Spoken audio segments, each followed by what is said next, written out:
My name is Madison Claire, I'm 26 years old, and I'm standing outside my childhood home on this freezing November evening, staring at windows that used to welcome me.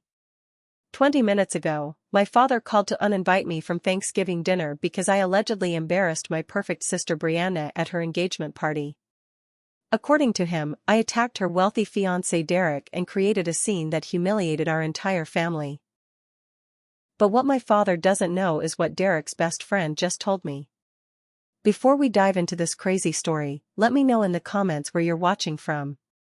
If you've ever dealt with family drama during the holidays, hit that like button because you'll definitely relate to this one. And don't forget to subscribe because family betrayal stories like this need to be heard. Trust me, you won't believe what Derek's friend revealed that changed everything about my so-called embarrassing behavior. Growing up in our pristine Connecticut suburb, I learned early that perfection was the family currency, and I was always bankrupt. My father Richard built his successful law practice on reputation and appearances, while my mother Helen had been the social glue holding our family's image together until cancer took her 2 years ago. Since then, the pressure to maintain our family's standing fell squarely on maintaining harmony, which really meant keeping Brianna happy because she was the golden child who could do no wrong. Brianna, my 24-year-old sister, had always been everything I wasn't. Where I struggled through college and bounced between entry-level jobs, she effortlessly landed her dream position at a prestigious art gallery right after graduation. Where I had a series of failed relationships, she attracted men like moths to a flame. When she announced her engagement to Derek Ashford 6 months ago, our father practically glowed with pride. Derek came from the kind of old-money Connecticut family that my father had spent his entire career trying to impress. The Ashfords owned the largest construction company in the state, with contracts spanning from Manhattan to Boston. I had been working as a marketing coordinator for a tech startup, finally finding some success after years of career struggles. I'd just landed our company's biggest client and received recognition from the CEO, but when I excitedly shared this news at family dinner, the conversation immediately shifted back to Brianna's wedding plans. It was always like this. My achievements were footnotes in the story of Brianna's perfect life. When I graduated college, the celebration dinner focused on Brianna's internship acceptance. When I got my first promotion, the family toast honored Brianna's gallery opening. The pattern was so consistent that I'd stopped expecting anything different. Derek had swept into our lives like a prince from a fairy tale, at least according to my family. Tall, handsome, and charming in that practiced way that comes from generations of breeding and private school education, he said all the right things and made all the right impressions. My father was completely smitten, often saying Derek was like the son he never had. Derek would arrive at family gatherings with expensive wine and stories about his family's philanthropic work. He remembered everyone's birthdays, asked thoughtful questions about my father's cases, and treated Brianna like she was made of spun gold. But something about Derek made my skin crawl, though I couldn't put my finger on exactly what.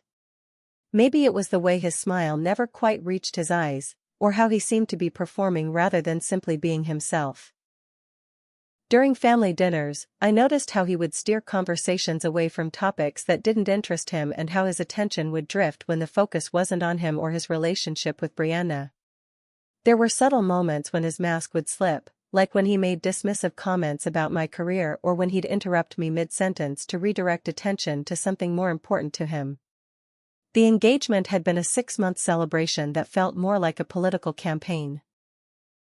Every detail was scrutinized and perfected, from the designer dress Brianna would wear to announce the engagement in the local society pages to the exclusive country club where they'd hold their reception. My father spared no expense, treating Derek's approval like the ultimate validation of our family's worth. The wedding planning consumed every family gathering, every phone call, every conversation. I found myself feeling like a supporting character in someone else's elaborate production. What bothered me most wasn't the attention Brianna received, but the way Derek seemed to actively work to diminish my presence in family discussions. He had a talent for making seemingly innocent comments that highlighted my failures or shortcomings. When I mentioned my promotion, he'd ask patronizing questions about my little startup. When I talked about my apartment, he'd comment on how cozy small spaces could be. His tone was always friendly, but the subtext was clear. I didn't belong in their world of success and sophistication. Recently, I'd started noticing strange looks exchanged between Derek and my father during family dinners, conversations that would stop when I entered the room, and whispered phone calls that ended abruptly when I appeared. At the time, I assumed they were planning some surprise related to the wedding, but now I realize Derek had been systematically working to poison my father against me for months.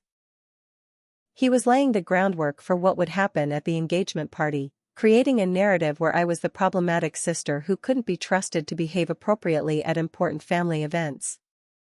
The most painful part was watching Brianna transform from my sometimes difficult but ultimately loving sister into someone I barely recognized. She'd always been self-centered, but Derek seemed to amplify her worst qualities while convincing her that anyone who questioned their relationship was jealous of her happiness. Our weekly sister lunches became monthly phone calls, then sporadic texts. When I tried to maintain our connection, she'd accuse me of being clingy or trying to interfere in her relationship. Derek was always there in the background of these conversations, nodding sympathetically as if he understood how difficult it must be to deal with such a demanding sister. The engagement party was held at Hillcrest Country Club, the kind of place where membership waiting lists span decades and every detail screams understated wealth. Crystal chandeliers cast warm light over arrangements of white roses and baby's breath, while waiters in crisp uniforms circulated with champagne and hors d'oeuvres. The guest list read like a who's who of Connecticut society: judges, business leaders, politicians, and old money families whose names appeared on hospital wings and university buildings.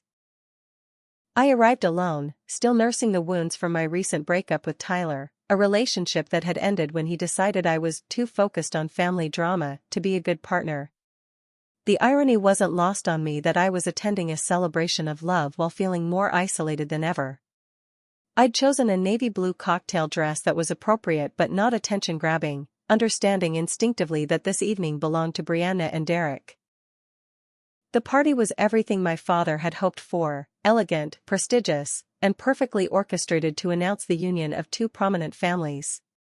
Brianna looked stunning in a cream-colored designer dress that probably cost more than my monthly salary, while Derek worked the room like a seasoned politician, shaking hands and charming guests with practiced ease. I watched from the periphery as my father beamed with pride, introducing Derek to business associates and friends as if he'd personally selected him from a catalog of ideal sons-in-law. Derek's behavior toward me that evening was particularly condescending, even by his usual standards. When someone asked about my work, he jumped in with comments about my cute little marketing job and how charming it was that I was still figuring out my career path in my mid-20s. He made jokes about how different Brianna and I were, always framing these observations in a way that highlighted her superiority while maintaining plausible deniability about his intentions. The other guests laughed politely, but I could see the pity in their eyes as Derek systematically diminished me in front of people whose opinions mattered to my family. The turning point came when I stepped out onto the club's terrace for some air and overheard Derek on a phone call that would change everything. He was standing in a shadowy corner, speaking in low tones to someone he addressed as the lawyer. The conversation was about prenuptial agreements, but not in the way you'd expect. Derek was asking about loopholes, specifically how to structure things so he could access Brianna's trust fund before the marriage while protecting himself in case of divorce. He mentioned something about transferring funds to offshore accounts and asked about the statute of limitations on financial fraud if the victim was too stupid to notice. My blood ran cold as I realized what I was hearing. This wasn't a man planning a marriage, this was a predator planning a heist. Derek was discussing my sister like she was a business acquisition, calculating how to extract maximum value while minimizing his own risk. The casual cruelty in his voice when he referred to Brianna as the mark made me physically ill. I stood frozen behind a pillar, my phone recording the conversation as evidence of what I was witnessing. When Derek finished his call and returned to the party, I was faced with an impossible choice. I could stay silent and watch my sister walk into a trap, or I could try to warn her and risk the family explosion that would inevitably follow. the decision was really no choice at all. Despite our strained relationship, Brianna was still my sister, and I couldn't stand by while someone planned to destroy her life. I waited until Derek was distracted by a conversation with some business associates before approaching Brianna privately in the ladies' lounge. The elegant powder room, with its marble countertops and gilt mirrors, seemed like an absurd setting for the conversation I needed to have. I tried to be gentle, explaining that I'd overheard something concerning and wanted to share it with her out of love and protection. I played the recording on my phone, watching her face transform from confusion to anger as she listened to her fiancé discuss her like she was a business deal. But instead of the gratitude or concern I'd expected, Brianna exploded with rage. She accused me of recording private conversations, of being so jealous of her happiness that I'd resort to creating fake evidence to destroy her relationship. She claimed I'd probably hired an actor to make the recording or somehow manipulated Derek's voice using technology. The angrier she became, the louder her voice grew, until other guests began gathering outside the lounge to listen to our argument. Derek appeared as if summoned by some invisible signal, immediately positioning himself as the wounded party who'd been victimized by his unstable future sister-in-law. With tears in his eyes, he claimed I'd been harassing him all evening, making inappropriate advances and threatening to ruin his relationship with Brianna if he didn't reciprocate my feelings. The lie was so audacious and so perfectly calculated that several guests gasped in shock. He painted me as a woman scorned, someone so bitter about my own failed relationships that I couldn't bear to see my sister find happiness. My father materialized beside Derek like a protective shield, his face flushed with embarrassment and anger. Without even asking for my side of the story, he demanded that I apologize immediately and stop making a spectacle of myself. The betrayal of having my own father choose Derek's word over mine felt like a physical blow. I tried to explain about the recording, but Derek claimed I'd been following him around the party, trying to get him alone, and had probably doctored audio from some other conversation to frame him. The scene that followed was the kind of social nightmare that would be discussed in whispers for months. Standing in the middle of Hillcrest Country Club's elegant main room, surrounded by the cream of Connecticut society, I watched my family choose Derek's version of events over my desperate attempts to protect my sister. Brianna sobbed dramatically about how I'd always resented her success and happiness, while Derek comforted her with the perfect balance of strength and sensitivity that these people expected from a gentleman. My father's face was a mask of humiliation and fury as he realized that dozens of his professional contacts were witnessing what he saw as his eldest daughter's breakdown. The conversation around us died as people strained to hear every word of the family drama unfolding before them. I could see phones discreetly appearing as guests began documenting the spectacle for later gossip sessions.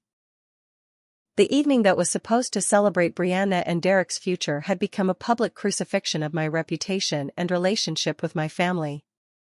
As security discreetly suggested I might want to leave, Derek's final performance was masterful. He approached me with tears in his eyes, speaking just loudly enough for nearby guests to hear, and said he forgave me for my inappropriate behavior because he understood how difficult it must be to watch my little sister find the happiness that had eluded me. He hoped I would get the help I clearly needed and that someday we could be a real family. The condescending compassion in his voice made me want to scream, but I knew any further outburst would only confirm his narrative about my instability. The phone call came 3 days later, just as I was beginning to hope the engagement party disaster might blow over. My father's voice was cold and formal, the tone he reserved for difficult clients who'd tested his patience beyond repair. Without any preamble, he informed me that after considerable discussion with Brianna and Derek, the family had decided I would not be welcome at Thanksgiving dinner or any family gatherings until I could demonstrate appropriate behavior and respect for my sister's relationship. The conversation was surreal in its clinical detachment. My father, who had taught me to ride a bicycle and helped me with homework, spoke to me like I was a stranger who'd somehow infiltrated his family and needed to be expelled. He explained that my attack on Derek at the engagement party had embarrassed the family in front of people whose opinions mattered to his law practice. Several clients had apparently asked about my behavior, and he couldn't afford to have his professional reputation damaged by family drama. What hurt most was learning that Derek had spent the past 3 days systematically building his case against me with extended family members. He'd called my aunts and uncles, my cousins, even family friends, explaining how concerned he was about my mental state and my obsessive behavior toward him. With tears in his voice and perfect sincerity, he'd described how I'd been pursuing him romantically since he started dating Brianna, how I'd made him uncomfortable with inappropriate comments and advances, and how my jealousy had finally exploded into public accusations at the engagement party. The narrative Derek constructed was diabolical in its effectiveness. He positioned himself as the reluctant victim who didn't want to cause family problems but couldn't ignore behavior that made him fear for his safety. He claimed I'd been sending him inappropriate text messages, which he could unfortunately not share out of respect for my privacy, and that I'd shown up at places where he worked or socialized, claiming it was coincidental. Every interaction we'd ever had was reframed through this lens of unrequited obsession and escalating stalking behavior. My attempts to defend myself only seemed to confirm Derek's story about my instability. When I tried to explain about the recorded conversation, family members dismissed it as either fabricated or taken out of context. Derek had cleverly preempted this defense by explaining that I'd been following him around the party, trying to get him alone, and had probably recorded some innocent conversation about business matters and twisted it to serve my delusions. The most devastating part was watching family members I'd known and loved my entire life choose Derek's version of events over their own knowledge of my character. My uncle Robert, who'd always been like a second father to me, called to express his disappointment in my behavior and his hope that I'd seek professional help. My cousin Sarah, whom I'd considered one of my closest friends, left a voicemail saying she couldn't believe I'd tried to destroy Brianna's happiness and that Derek was obviously a good man who didn't deserve to be victimized by my jealousy. Derek's manipulation extended beyond just reframing past events. He was actively creating new evidence to support his narrative. I discovered this when my father mentioned that Derek had shown him text messages I'd supposedly sent, messages filled with inappropriate romantic overtures and thinly veiled threats about what would happen if he didn't reciprocate my feelings. The messages were sophisticated forgeries, using details about my life and writing style that could only have come from someone who'd been studying me carefully for months. The ultimatum my father delivered was presented as a generous offer considering the circumstances. If I publicly apologized to Derek and Brianna at Sunday dinner, acknowledging my inappropriate behavior and promising to seek professional help for my obvious psychological issues, the family might consider allowing me back into their good graces. The apology would need to be sincere and comprehensive, taking full responsibility for my actions without any attempts to justify or minimize my behavior. But the real kicker came when my father explained that Derek had generously agreed not to pursue a restraining order against me, provided I stayed away from him and Brianna except for supervised family gatherings. This supposed act of mercy was presented as evidence of Derek's good character and his commitment to healing the family rather than destroying it. The fact that he was the one who'd orchestrated the entire situation was completely lost on my father, who saw Derek as the victim trying to find a peaceful resolution to an impossible situation. As the conversation progressed, it became clear that Derek had been working to isolate me from the family for months, not days. Little comments and observations that I'd dismissed as personality clashes were revealed as part of a calculated campaign to undermine my credibility and position within the family structure.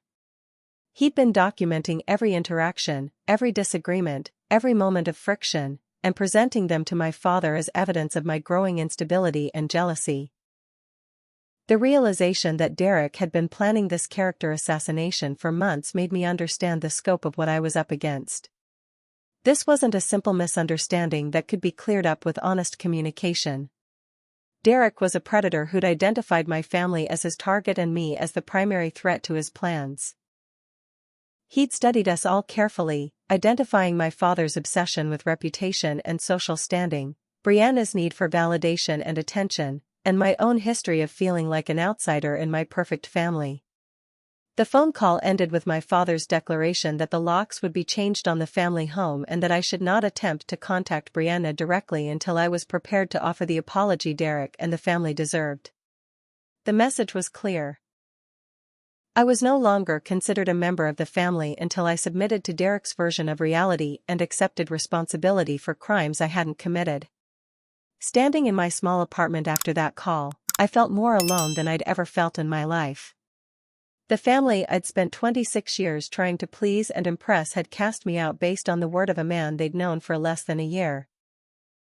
Derek had successfully turned me into the villain in my own family's story, and I had no idea how to fight back against such a comprehensive and calculated attack. The weeks following my banishment from the family were the darkest of my life, but they also became the most enlightening.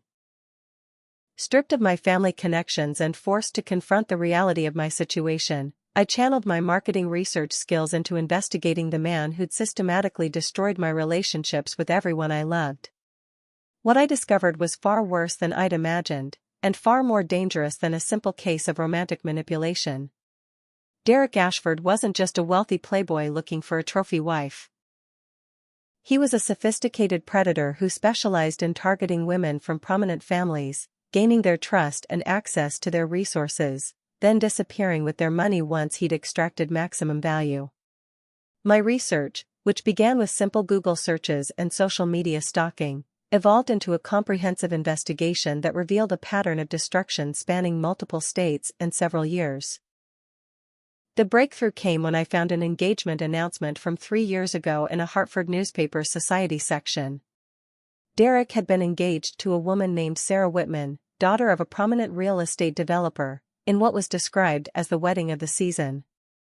The engagement had lasted 8 months before being mysteriously called off, with both families refusing to comment on the circumstances.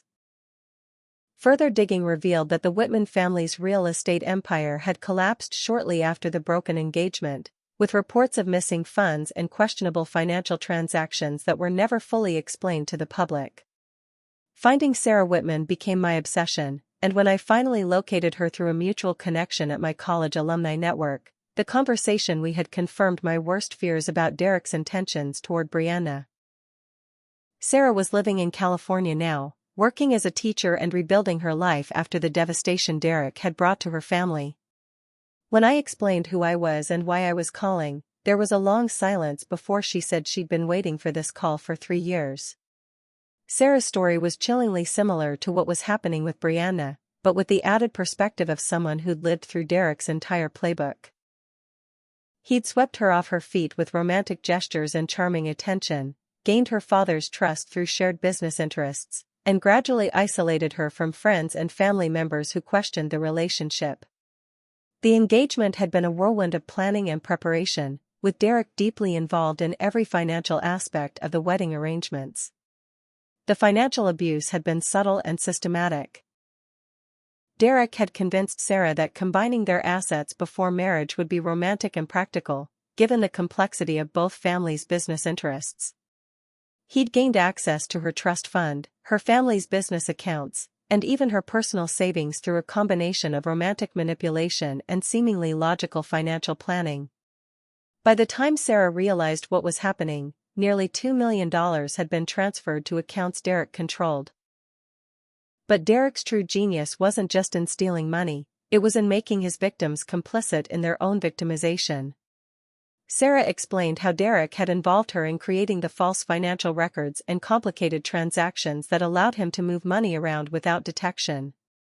When the theft was finally discovered, Sarah's fingerprints were on all the paperwork, making it impossible for her family to pursue criminal charges without implicating their own daughter in the fraud. The pattern extended beyond just financial manipulation. Derek systematically destroyed his victims' support systems, isolating them from anyone who might provide alternative perspectives or emotional support. He accomplished this through a combination of scheduling conflicts, manufactured drama, and gradual character assassination of potential allies.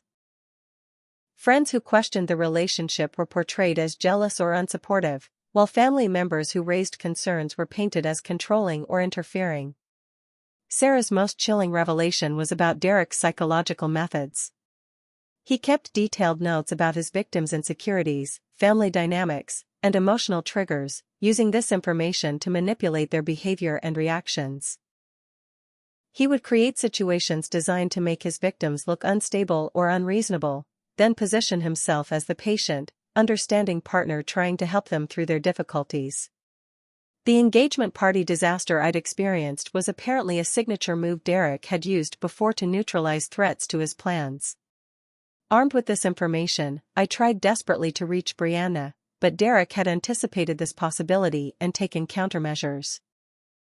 Her phone number had been changed, her social media accounts were heavily restricted, and mutual friends reported that she was taking a break from social media while focusing on wedding planning. The few people who had recent contact with her said she seemed happy but stressed, and that Derek was being wonderfully supportive during this difficult time with her family. My attempts to warn my father were met with immediate rejection and threats of legal action. Derek had prepared for this possibility by telling my father that I would likely escalate my harassment campaign by making increasingly elaborate false accusations. Any evidence I presented would be dismissed as fabricated, and my desperation to be believed would be interpreted as further proof of my mental instability. The isolation Derek had orchestrated wasn't limited to my family relationships. I discovered that he'd been working to damage my professional reputation as well, reaching out to contacts in my industry with expressions of concern about my mental health and erratic behavior. A potential promotion I'd been expecting was suddenly put on hold pending a review of my recent performance issues, which I later learned were the result of anonymous complaints about my professionalism and reliability. Derek's systematic destruction of my life was comprehensive and methodical.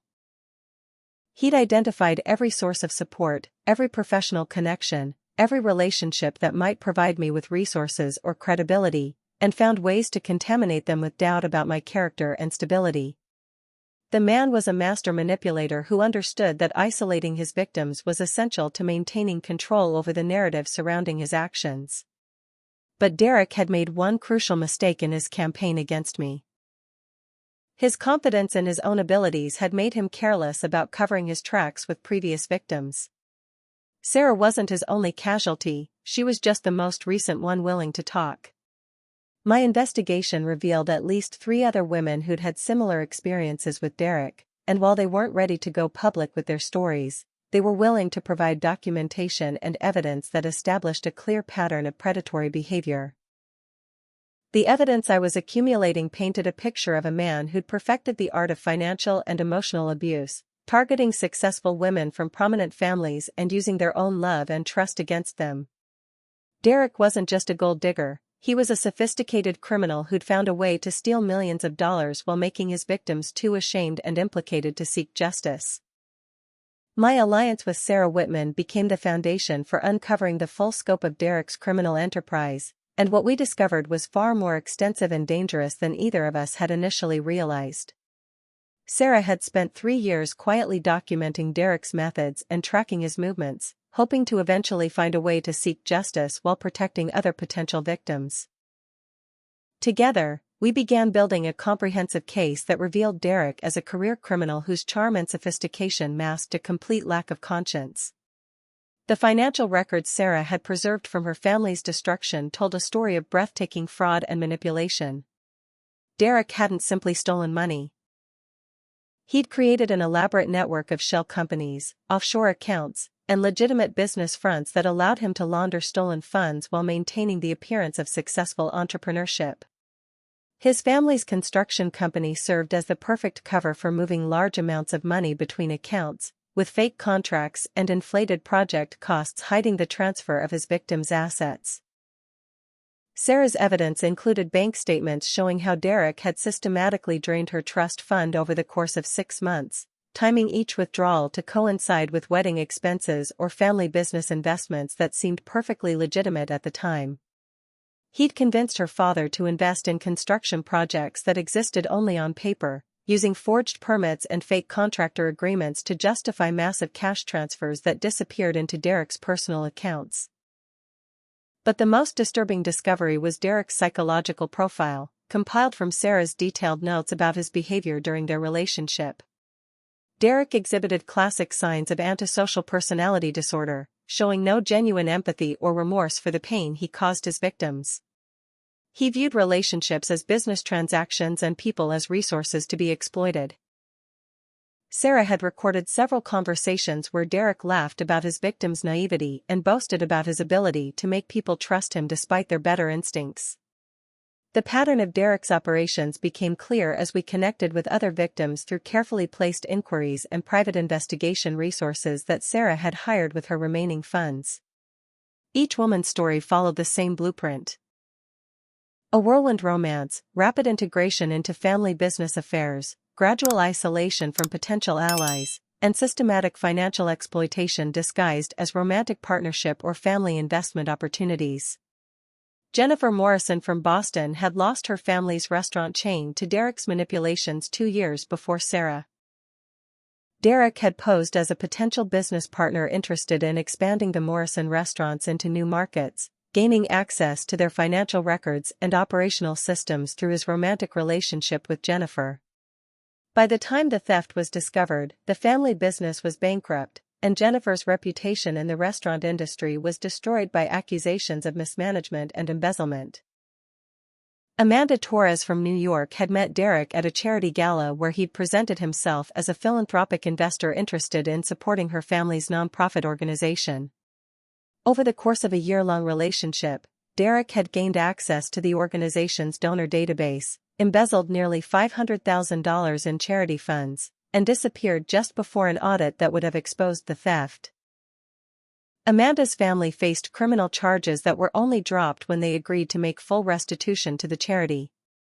Each victim's story included the same elements that were now playing out with Brianna: the isolation tactics, the character assassination of family members who questioned the relationship, the gradual assumption of control over financial decisions, and the careful documentation of evidence that would implicate the victim in any potential criminal charges.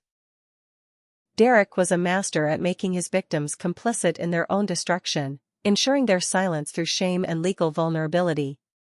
What made Derek particularly dangerous was his understanding of how wealthy families operated and what they valued most. He targeted women from families where reputation and social standing were paramount, knowing that the shame of being victimized would often prevent his targets from seeking help or pursuing justice. He exploited the very qualities that made these families successful: their trust, their generosity, their commitment to maintaining appearances, and turned those strengths into weapons against them. The investigation also revealed Derek's preparation methods, which involved months of research before he ever approached a target. He studied family dynamics through social media, charity event coverage, and business publications, identifying potential victims and mapping their relationships, financial resources, and emotional vulnerabilities. By the time he made contact, Derek knew exactly how to present himself as the perfect partner for each specific woman.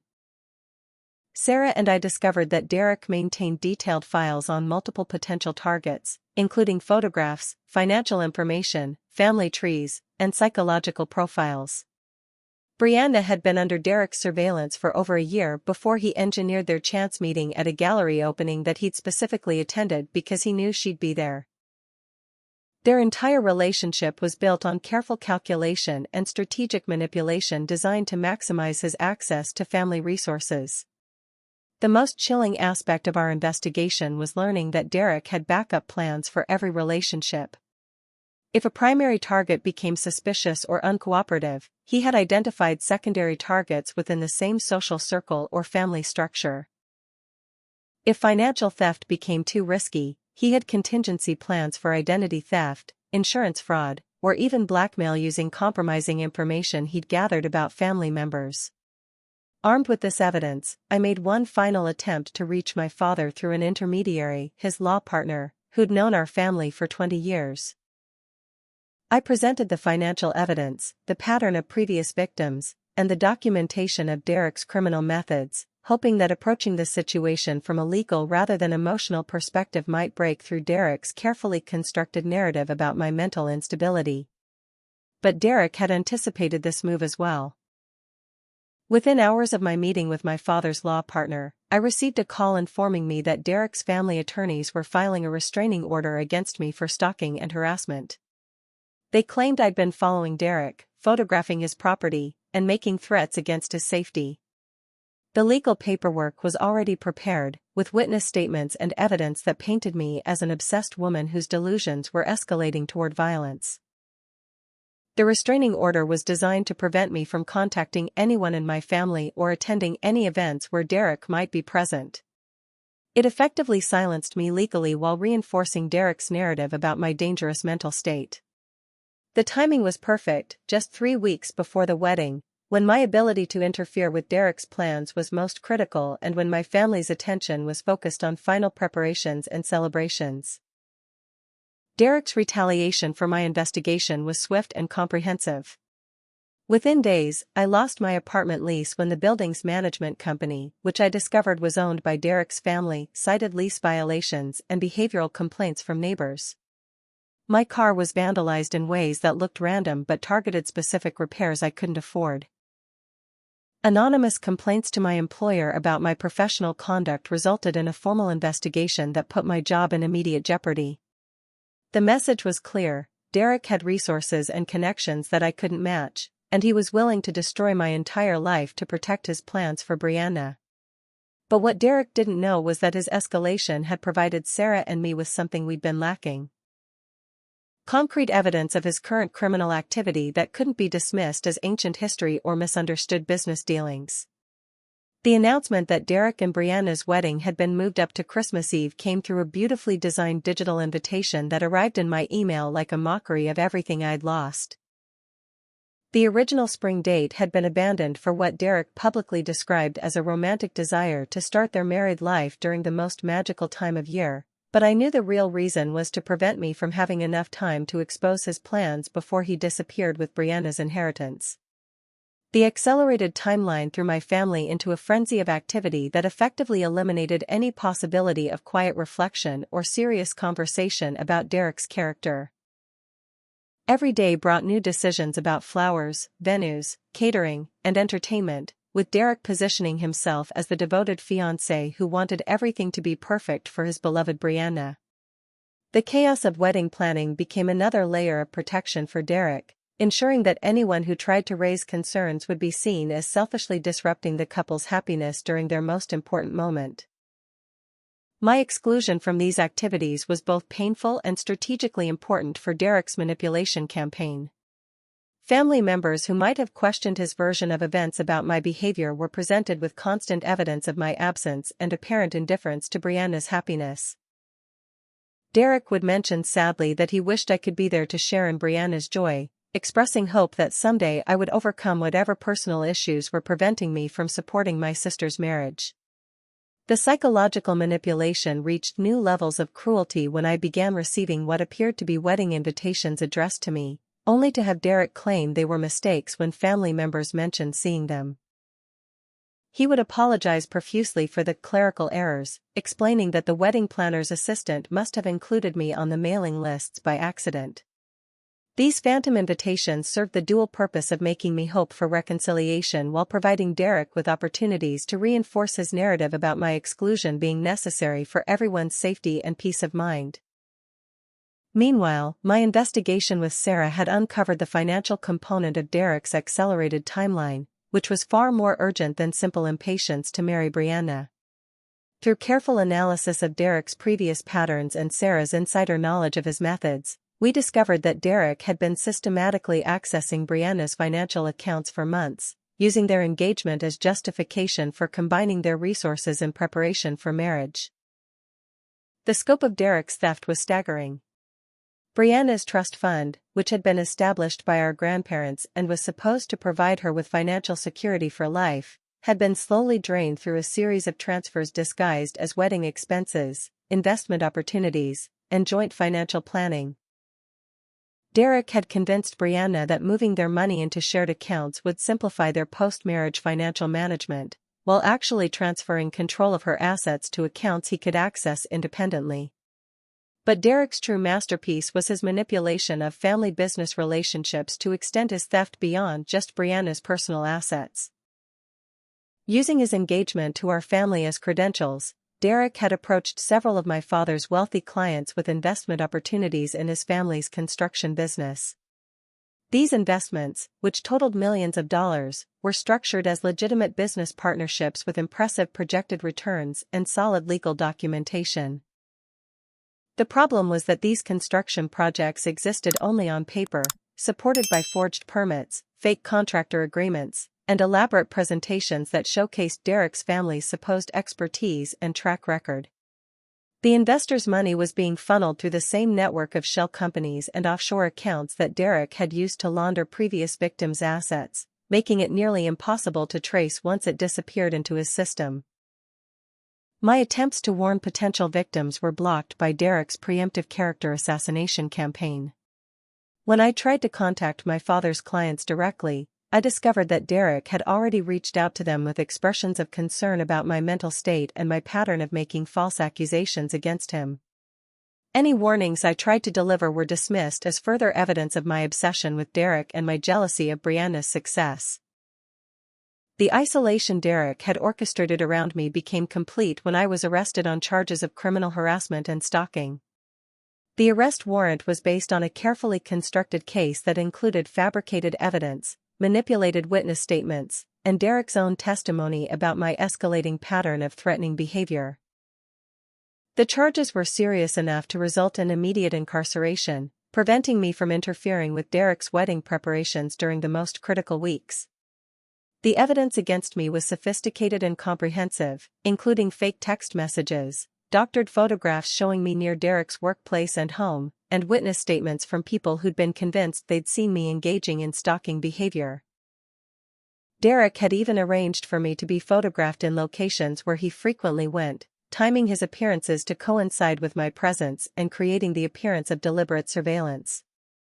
My arrest made headlines in the local society pages, with coverage that painted me as an obsessed woman whose jealousy had driven her to criminal behavior against her sister's fiancé. The articles quoted anonymous family sources expressing concern about my mental health and relief that Derek had finally sought legal protection from my harassment. My mugshot appeared alongside photos of Derek and Brianna looking happy and relieved, creating a visual narrative that reinforced everything Derek had been saying about my character. The legal proceedings were designed to keep me silenced and discredited throughout the final weeks of wedding planning.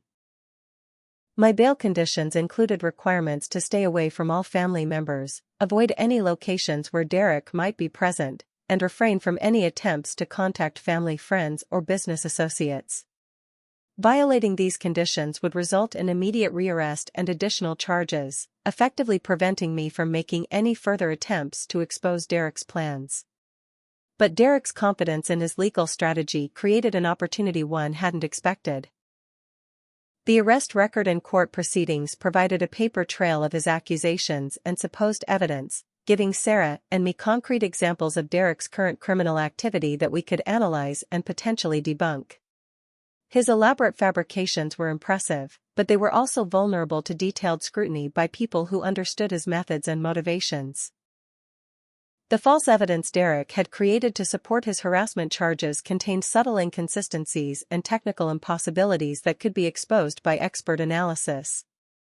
The timestamps on supposedly threatening text messages didn't align with phone records, the metadata on digital photographs showed signs of manipulation, and several witness statements contained details that contradicted publicly available information about my whereabouts and activities.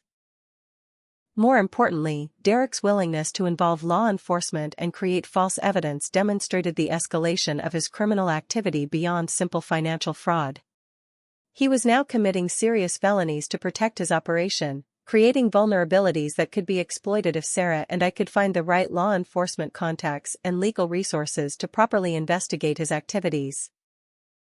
The irony was that Derek's success in isolating and discrediting me had also freed me from any remaining family obligations or social constraints. With nothing left to lose and no reputation to protect, I could focus entirely on gathering evidence and building the case that would expose Derek's crimes and save my sister from the destruction that had befallen Sarah and Derek's other victims. My arrest had been Derek's biggest mistake, because it connected me with a legal aid attorney named Marcus Rivera who specialized in domestic abuse cases and had extensive experience with financial predators who targeted vulnerable women. Marcus immediately recognized the patterns in Derek's behavior and the sophisticated nature of his character assassination campaign, having seen similar tactics used by other criminals who specialized in exploiting intimate relationships for financial gain. Marcus's involvement transformed my situation from a desperate solo investigation into a legitimate legal strategy supported by professional resources and expertise. He connected me with Detective Lisa Chen, a financial crimes specialist who'd been tracking similar cases across multiple jurisdictions and was very interested in the evidence Sarah and I had compiled about Derek's operation. Detective Chen had been building a case against Derek's family business for suspected money laundering, but hadn't been able to establish the personal connections that would give her access to their financial records. The breakthrough came when Marcus arranged for a forensic examination of the evidence Derek had presented to support his harassment charges against me. The analysis revealed multiple layers of digital manipulation and fabrication that constituted serious criminal fraud in their own right. The fake text messages contained metadata that proved they'd been created using professional software. The witness statements included details that contradicted surveillance camera footage from the locations in question, and the timeline of supposed stalking incidents was impossible given documented evidence of my whereabouts. But the most damaging discovery was Derek's mistake in creating the false evidence. He'd used his own personal devices and internet connections to fabricate several pieces of the case against me. The digital forensics expert was able to trace the creation of fake text message screenshots and manipulated photographs directly back to Derek's home computer and phone, providing indisputable proof that he'd committed perjury and evidence tampering in a criminal case. This evidence gave us the leverage we needed to approach Detective Chen with a comprehensive case against Derek that extended far beyond my personal situation. The Financial Crimes Unit was authorized to begin a formal investigation into Derek's business practices, his family's construction company, and the network of offshore accounts and shell companies that Sarah had identified. The criminal charges related to fabricating evidence against me provided probable cause for search warrants that would give investigators access to Derek's personal and business records. Meanwhile, an unexpected ally emerged from within my own family when my mother's best friend Margaret contacted me through Marcus's office. Margaret had been suspicious of Derek from the beginning, but had stayed quiet out of respect for my father's judgment and Brianna's happiness. However, Derek's recent attempts to access what he believed was my inheritance had triggered alarm bells that prompted Margaret to reach out. As the executor of my mother's estate, Margaret had been approached by Derek with a proposal to help manage my inheritance given my apparent mental health issues and recent legal troubles. Derek had presented himself as a concerned family member who wanted to ensure that my mother's legacy was protected from my poor judgment and potentially self-destructive behavior. He'd even provided legal documentation supporting his authority to make financial decisions on my behalf during my period of incompetency. Margaret's refusal to cooperate with Derek's scheme had prompted him to escalate his approach, threatening to have her removed as executor based on her failure to protect the estate from a clearly unstable beneficiary. The legal pressure Derek applied to Margaret included formal complaints to the probate court and accusations that she was enabling my dangerous behavior by maintaining my access to inheritance funds. But Margaret's decades of experience in financial management and estate planning made her immediately suspicious of Derek's motivations and methods. She'd quietly conducted her own investigation into Derek's background and had discovered several inconsistencies in his family's business registration and financial reporting that suggested serious legal violations. Her evidence, combined with Sarah's documentation and Detective Chen's financial crimes investigation, created a comprehensive picture of Derek's criminal enterprise.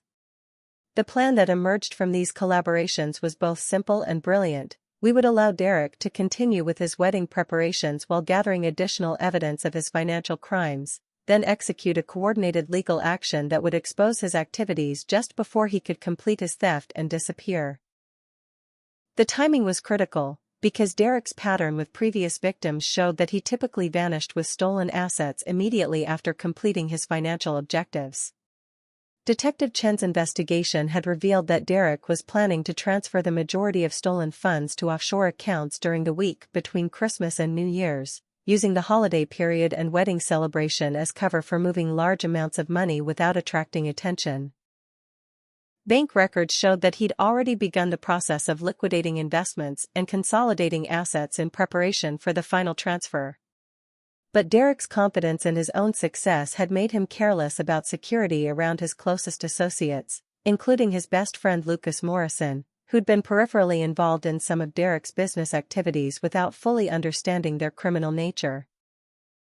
Lucas had grown increasingly uncomfortable with some of the things he'd witnessed and overheard, particularly Derek's callous discussions about Brianna and his boasting about manipulating the entire family. Marcus's investigative team had approached Lucas carefully, offering him immunity from prosecution in exchange for cooperation in exposing Derek's crimes. Lucas's position as Derek's confidant and best man gave him access to information and conversations that would be invaluable in building a comprehensive criminal case. More importantly, Lucas had begun secretly recording conversations with Derek, creating indisputable evidence of Derek's intentions and methods. The recordings Lucas provided were devastating to Derek's carefully constructed image. In private conversations, Derek laughed about Brianna's naivety and expressed amazement at how easily he'd manipulated the entire family into trusting him. He boasted about his ability to make me appear crazy and described his plans for disappearing with Brianna's money immediately after the wedding ceremony, leaving her financially devastated and too ashamed to pursue criminal charges. But the most shocking revelation in Lucas's recordings was Derek's admission that he'd never intended to actually marry Brianna. The wedding ceremony was simply the final phase of his theft operation, designed to provide legal cover for the asset transfers and to ensure that Brianna would be too emotionally devastated to think clearly about pursuing justice. Derek planned to disappear during the honeymoon, leaving behind forged divorce papers and a trail of financial transactions that would be nearly impossible to unravel. Armed with this evidence and supported by professional law enforcement resources, we developed a plan to confront Derek publicly at the family's Thanksgiving dinner, which he'd moved to his family's estate as another demonstration of his growing control over family traditions and gatherings.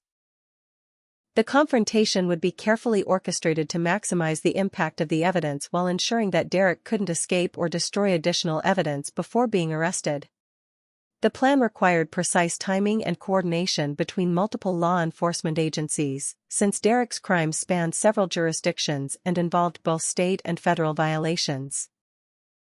Detective Chen worked with FBI financial crimes specialists to ensure that Derek's offshore accounts could be frozen simultaneously with his arrest, preventing him from accessing stolen funds even if he managed to delay prosecution through legal maneuvering. But the most important element of our strategy was ensuring that Brianna and my family would be present to hear Derek's own words describing his manipulation and theft. The psychological impact of hearing Derek's true feelings about them, in his own voice, would be essential for breaking through the layers of manipulation and emotional control he'd established over months of careful grooming. The knock on my apartment door came at 8 o'clock on Thanksgiving evening, just as I was trying to distract myself from the family dinner I'd been excluded from by watching old movies and eating takeout Chinese food. I expected to find my landlord or perhaps a delivery driver, but instead found Lucas Morrison standing in my hallway, his face pale and his hands shaking as he clutched a small digital recording device. Lucas looked like a man who'd seen a ghost, or perhaps like someone who'd finally realized he'd been living with a monster. His usually perfect appearance was disheveled, his expensive clothes wrinkled, and his eyes held the hollow look of someone whose entire understanding of reality had been shattered. He introduced himself unnecessarily, since I knew exactly who he was, and asked if he could come inside to tell me something that I needed to hear about Derek. The story Lucas told over the next hour changed everything I thought I knew about Derek's manipulation and the scope of his criminal plans. As Derek's best friend since college and his chosen best man, Lucas had been privileged to witness Derek's private moments and unguarded conversations, gradually realizing that the charming, successful man everyone admired was actually a calculating predator who viewed human relationships as business opportunities to be exploited. The recording Lucas played for me was from earlier that day, when Derek had invited him to a private celebration at the Ashford family estate before the official family dinner. Derek had been drinking and feeling victorious about the success of his campaign against me and his complete control over the family dynamics.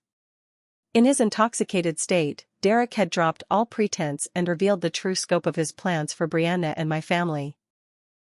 Derek's voice on the recording was casual and conversational, as if he were discussing a successful business deal rather than the systematic destruction of people who'd welcomed him into their lives. He laughed about how easy it had been to turn the family against me, describing my father as a pompous idiot who cared more about appearances than his own daughter's welfare. He mocked Brianna's intelligence, calling her the perfect mark because she was desperate for validation and completely trusting of anyone who made her feel special. But the most chilling part of Derek's confession was his detailed description of what he planned to do after the wedding ceremony. He had no intention of actually staying married to Brianna or maintaining any relationship with my family once he'd completed his financial objectives. The honeymoon trip to Europe was designed as cover for his disappearance, with forged divorce papers and fabricated evidence of Brianna's mental breakdown prepared to explain his abandonment of the marriage. Derek boasted about the sophistication of his exit strategy, which included new identity documents, untraceable financial accounts, and connections in countries without extradition treaties with the United States. He'd done this before with previous victims, he explained, and had perfected the art of disappearing without leaving any actionable evidence of his crimes. The families he'd destroyed were left too ashamed and financially devastated to pursue justice, while he moved on to identify new targets and repeat the process. The recording revealed that Derek's theft from Brianna and my family was far more extensive than even our investigation had uncovered. Beyond Brianna's trust fund and the fake investments sold to my father's clients, Derek had been systematically stealing from family business accounts, charity organizations, and even the wedding fund that relatives had contributed to help pay for the celebration. The total amount of his theft was approaching $5 million, making this his most successful operation to date. Lucas's reason for finally coming forward was Derek's casual mention of his backup plan for dealing with me if I continued to interfere with his activities. Derek had decided that having me committed to a psychiatric facility would be more effective than simply discrediting me, and he'd already begun laying the groundwork for having me declared mentally incompetent and dangerous. The legal framework Derek was creating would give him control over my inheritance and eliminate me as a threat to his future operations. But what finally pushed Lucas to betray his best friend was Derek's description of how he planned to handle Brianna's inevitable emotional breakdown when she discovered his theft and abandonment. Derek had researched psychiatric facilities where traumatized wealthy women could be quietly committed by concerned family members, explaining that Brianna's suicide attempt after discovering her husband's disappearance would provide perfect justification for long-term institutionalization that would prevent her from ever testifying against him. Lucas's horror at Derek's complete lack of empathy for the people he was destroying had finally overcome his loyalty to their friendship. He realized that Derek viewed him as just another tool to be used and discarded, and that his own knowledge of Derek's crimes made him a potential liability that would eventually need to be eliminated. The recording he'd made was his insurance policy, but he'd decided that he couldn't live with himself if he stayed silent while Derek destroyed Brianna's life and drove me to suicide or institutionalization. The plan Lucas and I developed was necessarily simple, because we had less than 2 hours before Derek's carefully orchestrated family dinner would begin at the Ashford estate. Detective Chen and her team were already in position around the property, waiting for our signal to move in and arrest Derek once his confession had been heard by the family members he'd been manipulating. The timing was critical, because Derek's financial transfers were scheduled to begin the following morning, making this our last opportunity to prevent him from disappearing with stolen assets. Lucas's role was to get me inside the estate and into position to play Derek's confession during dinner, when the entire family would be gathered in one place and Derek would be relaxed and confident about his control over the situation. The plan was risky, because Derek had specifically excluded me from the gathering and had legal grounds to have me arrested for trespassing and violating the restraining order. But Lucas had thought of a solution that would protect us legally while ensuring maximum impact for Derek's confession. As the best man and honored guest, Lucas could invite anyone he chose to attend the dinner, and his invitation would override Derek's exclusion of me from the family gathering. More importantly, Lucas planned to record Derek's reaction to my appearance and the playing of his confession, providing additional evidence of his guilt and consciousness of wrongdoing. The drive to the Ashford estate was the longest 30 minutes of my life, as Lucas and I rehearsed our plan and prepared for every possible contingency. Derek's reaction to seeing me would be immediate and dramatic, but we needed him to incriminate himself further before Detective Chen's team moved in to make the arrest.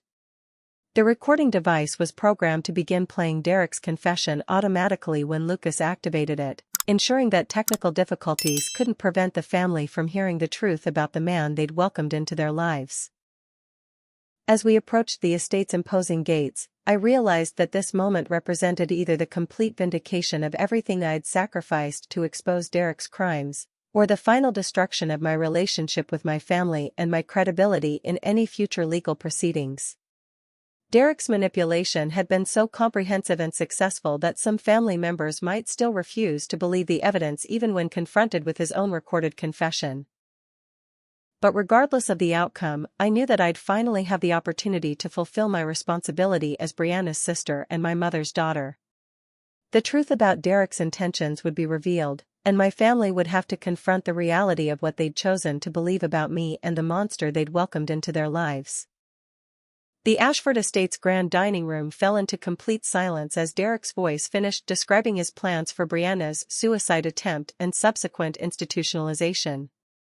For 30 seconds that felt like hours, nobody moved or spoke, the only sound coming from the expensive grandfather clock in the corner marking time that seemed to have stopped entirely.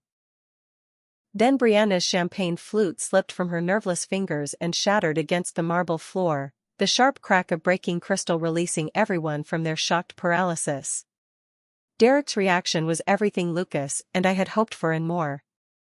His face went through a series of transformations that revealed the true personality he'd been hiding beneath months of careful performance. First came confusion as he tried to process how his private confession had been recorded and was now being played in front of the entire family.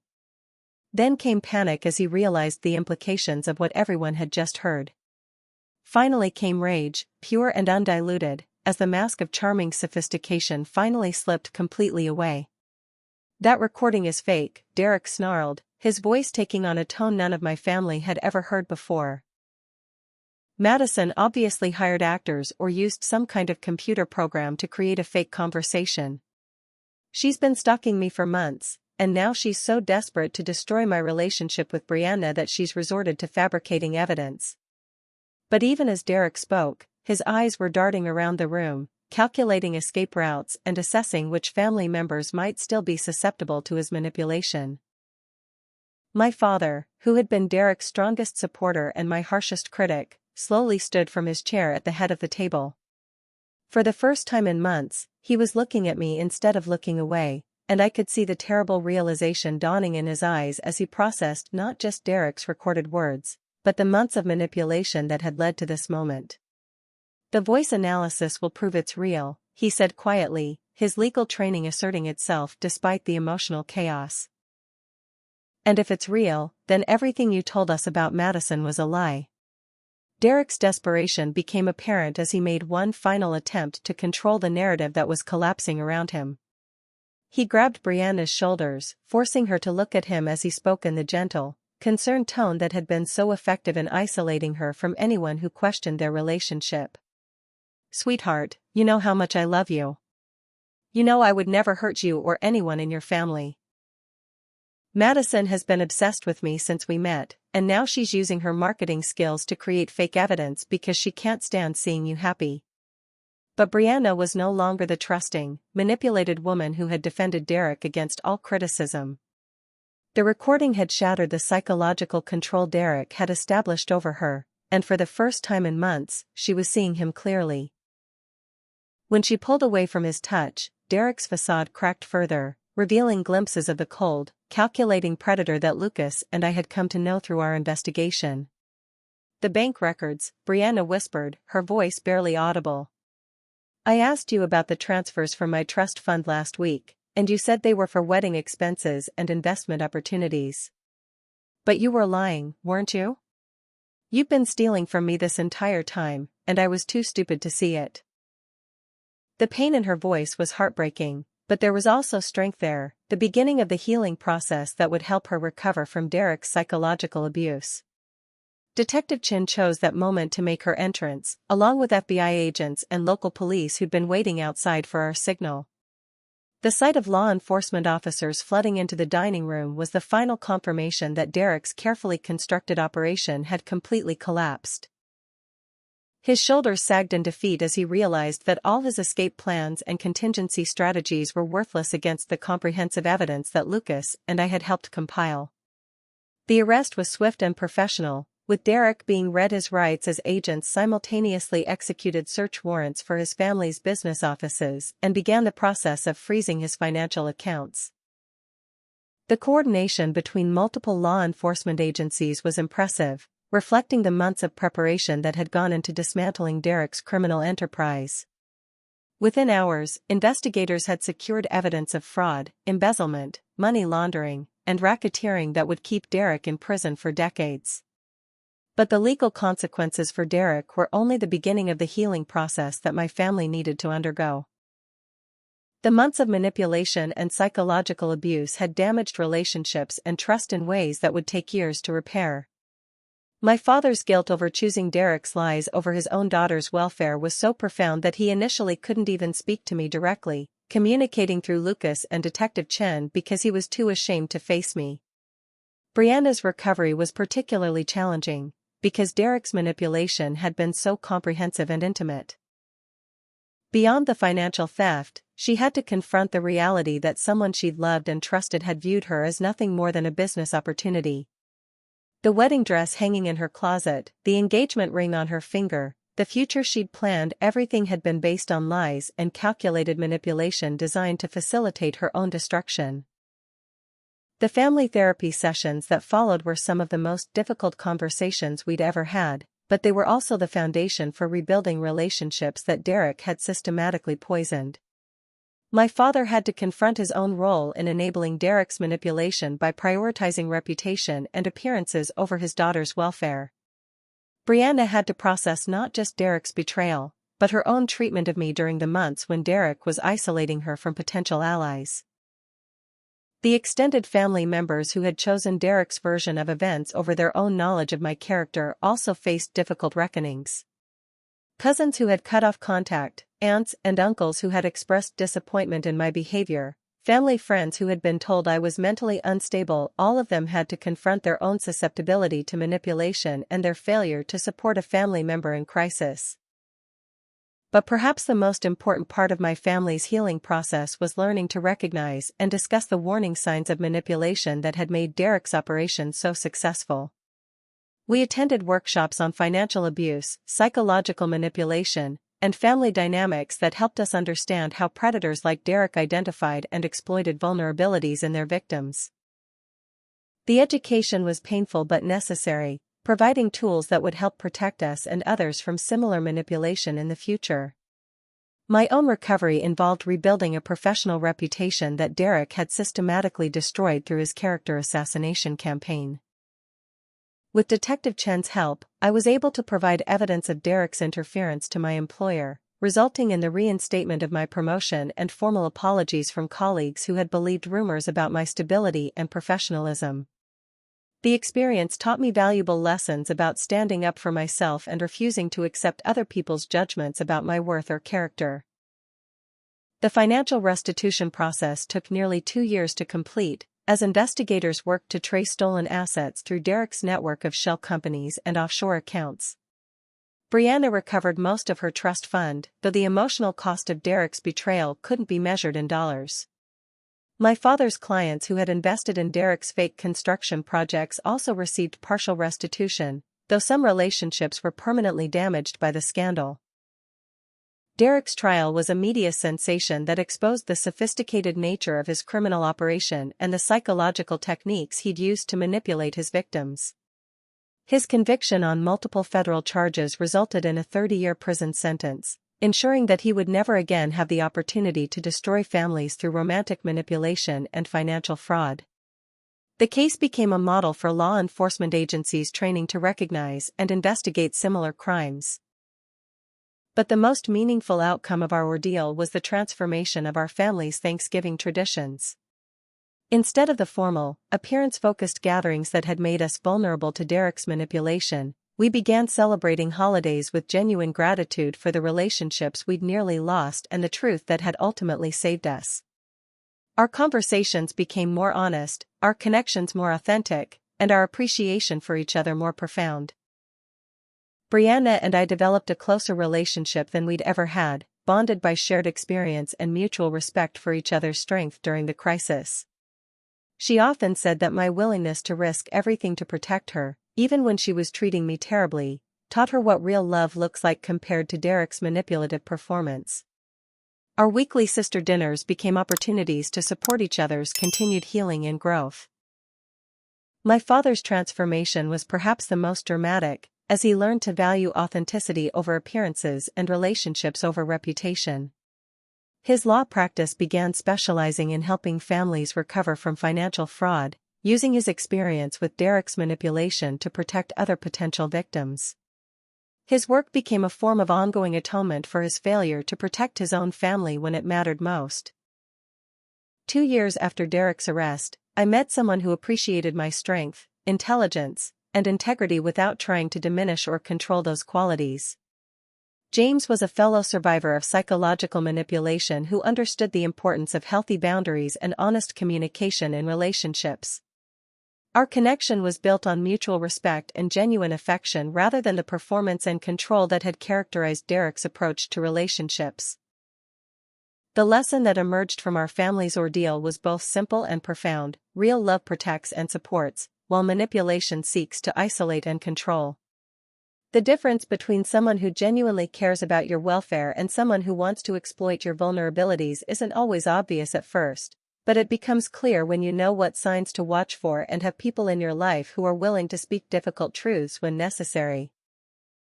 As I stand in my father's kitchen this Thanksgiving, helping Brianna prepare dinner for a family gathering that includes James, I'm grateful for the painful experience that taught us all to value honesty over harmony and authentic relationships over perfect appearances. Derek's attempt to destroy our family ultimately made us stronger, more resilient, and more committed to protecting each other from anyone who would try to exploit our love and trust for their own gain. The scars from Derek's manipulation will always be part of our family's story, but they've also become sources of strength and wisdom that help us recognize genuine threats and appreciate authentic connections. We learned that sometimes being the difficult family member means being the one with courage to speak uncomfortable truths, and that real family bonds are strengthened rather than weakened by honest confrontation with dangerous people who threaten those we love.